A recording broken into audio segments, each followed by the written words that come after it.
شيخ يحيى عندك علم الهداية أنت شيخ ذو العناية المدد يا شيخ مرحبا يا شيخ يحيى عندك علم الهداية أنت شيخ ذو العناية المدد يا شيخ يحيى.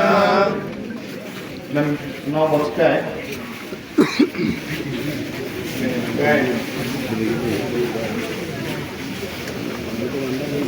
Kilichofanyika hapa ni kitu kikubwa bwana. Leo limeweza kufanyika kwa mabwana hawa, bila shaka wanarithi wanaikuja kuona kwamba wale wakuu huwa wakisimamiwa. Kwa hivyo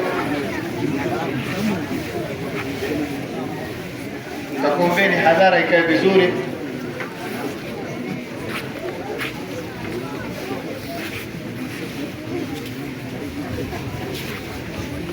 Mashehe wangeletwa sehemu zao, walimu wangeletwa sehemu zao.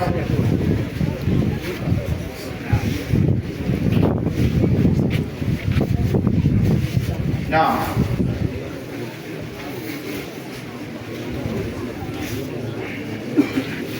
Naam bwana, tunataka tuanze shughuli yetu. Bado mashehe wakisalimiana, wakishamaliza kusalimiana, basi inshallah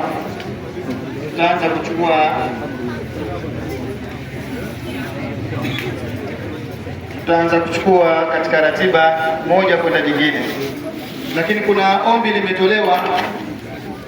Tutakuombeni kwa wale ambao tumezipaki pikipiki katika eneo la pale mwanzo pale, tutakuombeni kwa kila mwenye chombo chake eneo lile